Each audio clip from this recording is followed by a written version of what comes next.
안녕, 경제임금 우리야. 삼성전자가 영업이익률 43%라는 괴물 같은 성적표를 던졌어. 잃어버린 반도체 왕좌를 되찾았다는 찬사가 사방에서 쏟아지고 있지. 그런데 진짜 이상한 건 개인 투자자들이 그 화려한 축제장에서 부조 원이라는 기록적인 물량을 던지고 빠져나가고 있다는 거야. 이게 단순히 조금 벌어서 나가는 차익 실현일까? 아니면 한국 시장을 더는 믿지 못해서 자산의 국적을 바꾸는 거대한 엑소더스의 시작일까? 숫자는 사상 최고를 가리키는데 왜 똑똑한 개미들은 삼성전자를 버리고 미국 레버리지로 달려가는 걸까? 우리가 지금 보고 있는 게 부활의 증거인지 아니면 탈출의 기록인지 냉정하게 뜯어봐야 해. 오늘은 숫자보다 그 숫자를 만든 구조를 같이 보자. 삼성전자가 이번에 발표한 영업이익은 57.2조 원. 그런데 사실 우리가 진짜 소름 돋아야 할 숫자는 따로 있어. 바로 영업이익률 43%야. 이 숫자가 얼마나 비현실적인지 감이 안 올 수도 있는데 쉽게 말하면 돈을 긁어모으는 효율이 전성기 애플 수준까지 올라왔다는 뜻이거든. 대체 반도체 동네에서 무슨 일이 있었길래 이런 괴물 같은 숫자가 나온 걸까? 이걸 쉽게 이해하려면 우리 동네 줄 서서 먹는 대박 맛집 주방을 떠올려 보면 돼. 원래는 밀가루랑 야채값으로 1만 원을 써서 국수 한 그릇을 1만 5천 원을 팔았어. 그러면 한 그릇 팔 때 5천 원 남지. 이게 보통의 장사야. 그런데 이 사장님이 갑자기 세상에 없던 비법 소스를 개발한 거야. 이게 바로 이번에 난리난 HBM사라는 녀석이야. 주방 설비나 재료비는 예전이랑 똑같은데 엔비디아 같은 전 세계 큰 손들이 이 소스 맛을 보더니 제발 우리한테만 팔아달라면서 한 그릇에 4만 원씩 내겠다는 거야. 재료비 1만 원은 그대로인데 마진은 3만 원으로 뛰었지. 이게 바로 영업이익률 43%의 실체야.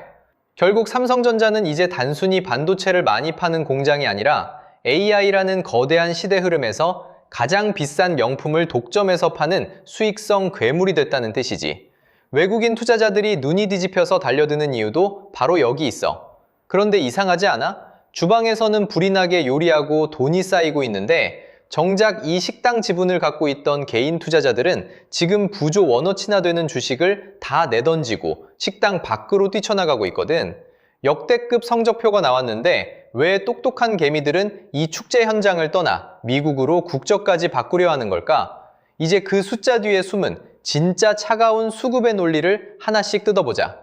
삼성전자가 보여준 이 43%라는 경이로운 효율의 본질은 비용을 줄여서 만든 게 아니야.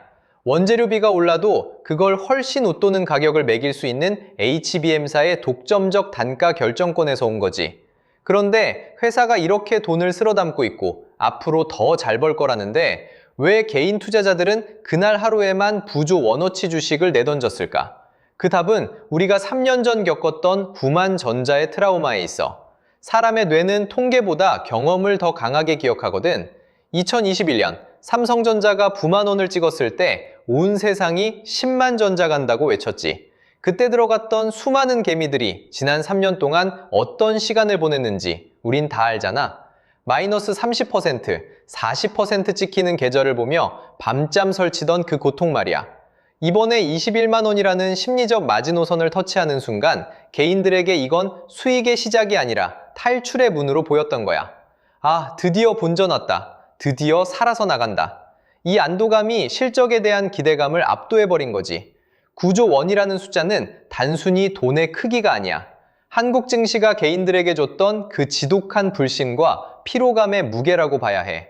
여기서 진짜 소름 돋는 포인트는 그 팔아치운 9조 원이 어디로 갔느냐는 거야. 이쯤에서 이런 생각이 들 수 있어. 그냥 무서워서 현금으로 들고 있는 거 아니냐? 아니, 전혀. 그럼 부동산으로 갔나? 그것도 아니야. 그럼 대체 어디로 간 건데? 답은 미국 기술주 레버리지야. 삼성전자를 판 개인들은 그 돈을 들고 곧장 환전소로 달려갔어.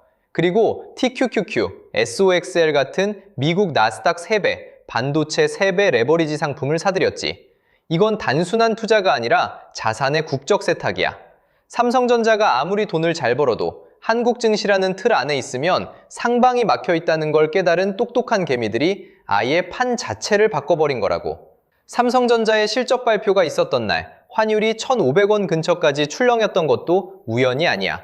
9조 원이라는 거대한 자금이 원화를 팔고 달러를 사서 해외로 나가려 하니 원화 가치가 버틸 수가 없는 거지. 결국 삼성전자가 벌어들인 달러는 기업 금고에 쌓이는데 국민들이 들고 있던 원화 자산은 달러를 찾아 국경을 넘는 기이한 도미노 현상이 벌어지고 있는 거야. 여기서 우리가 주목해야 할 보이지 않는 시스템의 방아쇠가 하나 더 있어.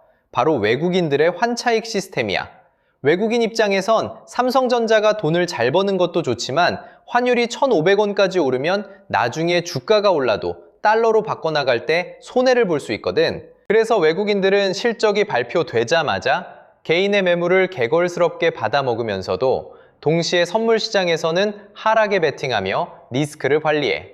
결국 삼성전자의 지배구조는 외국인 비중이 더 높아지면서 단단해지는데 정작 한국인들은 자기 나라 1등 기업의 성취에서 소외되는 수급의 공동화 현상이 심화되고 있어. 삼성전자가 전 세계 AI 시장을 지배하는 효율의 정점에 서 있는 건 팩트야. 하지만 그 과실을 따먹는 건 한국인이 아니라 달러를 준 외국인과 이미 국적을 바꾼 서학개미들이라는 뜻이지. 이건 굉장히 위험한 시그널이야. 한 나라의 자본시장은 그 나라 경제의 심장인데 심장이 가장 힘차게 뛸 때 그러니까 자산이 밖으로 다 빠져나가고 있거든. 삼성전자의 영업이익 57조 원이라는 화려한 불꽃놀이 뒤편에서 한국 증시라는 무대의 조명은 하나둘 꺼지고 있는지도 몰라. 이제 우리는 질문을 바꿔야 해. 삼성전자가 얼마까지 갈까가 아니라 삼성전자가 30만 원이 된들 그때 우리 손에 삼성전자 주식이 남아있긴 할까? 이걸 고민해야 한다는 거지. 9조 원의 엑소더스는 한국 증시가 개인들에게 준 마지막 탈출 기회였을까? 아니면 우리가 가장 큰 기회를 눈앞에서 놓친 역사적 실수였을까? 삼성이 돈을 이렇게나 많이 벌어들였는데 왜 우리 주머니는 더 팍팍해지고 환율은 미친 듯이 솟구치는 걸까? 보통 수출이 잘 되면 달러가 들어오고 원화 가치가 올라야 정상이잖아. 그런데 지금 시장에서는 정반대의 기괴한 현상이 벌어지고 있어. 삼성이 벌어들인 달러보다 우리 국민들이 미국 주식을 사겠다고 내보내는 달러가 더 많아지는 자산의 국적 이동이 시작된 거야. 가장 먼저 타격을 입는 건 환율이야. 사실상 1,500원이라는 공포의 마지노선이 코앞까지 다가왔어. 개인이 삼성전자를 판 9조 원. 이 돈이 그냥 예금 통장에 머물까? 아니지. 상당수가 곧바로 환전소로 달려가 달러로 바뀌어. 서학개미들이 엔비디아나 TQQQ를 사기 위해 원화를 던지고 달러를 사들이는 순간 우리 원화 가치는 바닥을 치게 되는 구조야. 삼성이 반도체 팔아 벌어온 달러를 우리 스스로가 미국 기술주에 상납하면서 환율 압박을 자초하는 아이러니가 벌어지는 거지. 이게 단순히 주식시장만의 문제로 끝날까? 절대 아니야. 환율 1,500원 시대는 우리 생활물가를 통째로 뒤흔드는 방아쇠가 돼. 우리가 먹는 빵, 고기, 그리고 공장을 돌리는 에너지까지 전부 수입물가라는 이름으로 우리 지갑을 털어가게 될 거야. 삼성이 아무리 세계 1등을 해도 자본이 한국을 떠나 미국으로 향하는 순간 우리 내수는 고환율이라는 독배를 마실 수밖에 없는 구조적 한계에 부딪힌 거야. 산업계 내부에서도 아주 지독한 양극화가 시작됐어. 삼성전자와 그 핵심 줄기인 HBM사 공급망에 올라탄 소수의 기업들은 슈퍼사이클의 축제를 즐기겠지만 그 외의 국내 기업들은 지독한 유동성 가뭄에 시달리게 돼. 개인이 9조 원을 빼서 미국으로 가버리면 국장에 남은 돈이 없잖아. 결국 반도체 말고는 아무도 안 사는 그들만의 리그가 되면서 한국 증시 전체가 텅 비어버리는 공동화 현상이 가속화되는 거지. 여기서 우리가 진짜 주목해야 할 건 시장 참여자들의 심리적 변화야. 외국인들은 지금 삼성전자의 실적을 보며 역시 한국은 반도체 공장으로서 가치가 있네 라고 생각하면서 들어오고 있어. 하지만 개인들은 삼성은 대단하지만 한국 국장은 답이 없다는 학습된 불신을 실제 행동으로 옮기고 있지. 이 괴리가 커질수록 한국 증시는 외국인들의 ATM으로 전락할 위험이 커져. 숫자는 사상 최고인데 정작 주인인 국민들은 보따리를 싸는 이 기묘한 풍경. 이게 우리 경제의 가장 아픈 지점이야. 여기서 머릿속이 조금 복잡해질 수 있으니까 질문 몇 개만 더 빠르게 정리해보자. 개미들이 9조 원이나 판 거 나중에 후회할 실수 아닐까? 그렇게만 보긴 어려워. 단기적으로는 삼성 주가가 더 오를 수 있겠지만 구조적으로 보면 국장의 상방 제한을 피해서 미국 기술주의 무한 확장에 올라타려는 전략적 선택에 더 가까워. 환율이 1,500원을 넘어가면 1997년 같은 위기가 오는 거야? 그때와는 체력이 달라. 하지만 위기 자체보다 더 무서운 건 고물가의 고착화야. 우리가 내는 모든 비용이 달러 값에 연동되면서 실질 소득이 줄어드는 것. 그게 진짜 공포지. 삼성전자가 30만 원 가면 개미들도 돌아오지 않을까? 핵심은 가격이 아니라 신뢰야.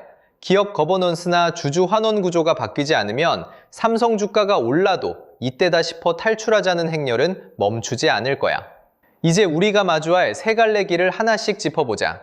삼성전자가 영업이익률 43%라는 괴물 같은 성적표를 던졌지만 시장의 반응은 세 갈래로 극명하게 갈리고 있어.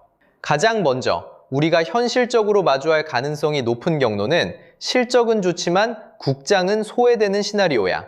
삼성전자가 돈은 잘 벌어서 주가는 천천히 오르는데 정작 그 이익은 외국인과 기관이 다 가져가는 그림이지. 이미 개인들은 9조 원이라는 거금을 들고 국경을 넘어가 버렸거든.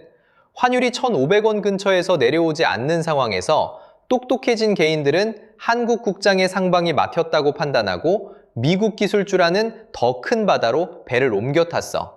이 시나리오가 굳어지면 삼성전자 실적이 아무리 잘 나와도 한국 증시 전체에 온기가 퍼지는 낙수 효과는 기대하기 힘들어질 거야. 하지만 축배를 터뜨릴 만한 낙관적 시나리오도 분명히 존재해. 그 열쇠는 HBM사가 쥐고 있어.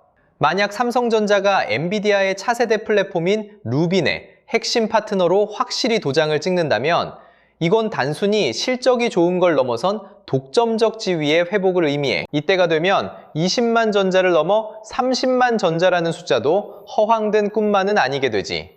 뒤늦게 탈출했던 개인들이 아차 싶어 다시 원화를 들고 돌아오는 포모 장세가 열린다면 그때가 바로 국장의 진정한 부활 신호가 될 거야. 반대로 우리가 가장 경계해야 할 건 최악의 꼬리 리스크야.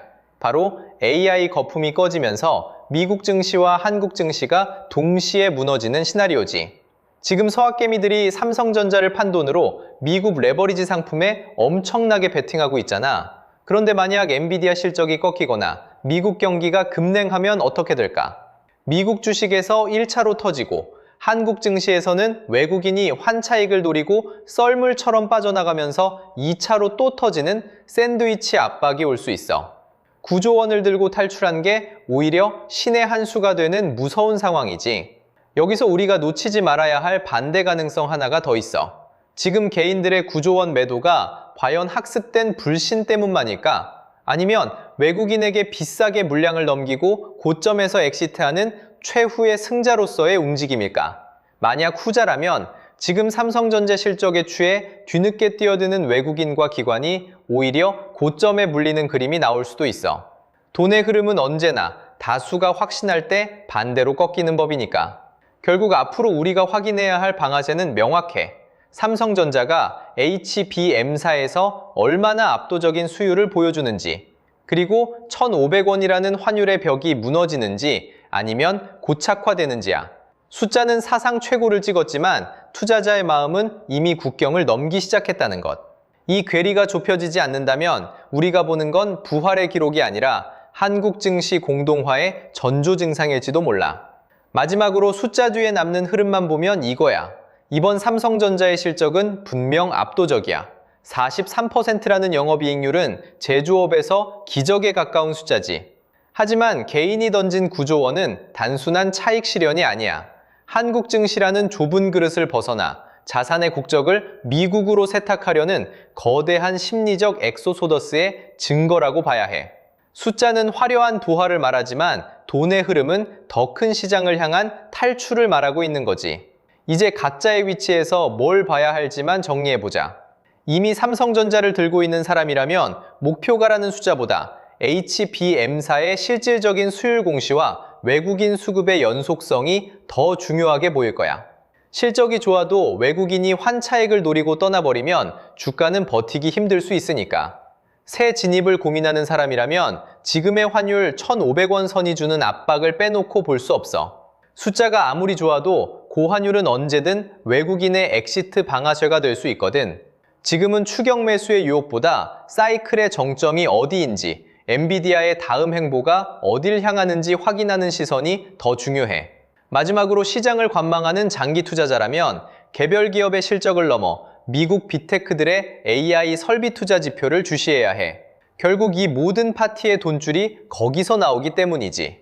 판이 바뀌는 신호는 실적 발표장이 아니라 자금의 이동 경로에서 먼저 나타나는 법이야. 결국 우리가 마주한 건 단순한 기업의 성공이 아니야. 한국 증시라는 시스템의 신뢰가 시험받는 순간이야. 기억해, 숫자는 표면이고 흐름이 본질이야. 오늘 내용이 도움됐다면 좋아요와 구독, 알림 설정 부탁해. 궁금한 종목이나 경제 이슈는 댓글로 남겨주면 다음 영상에서 제대로 분석해 볼게.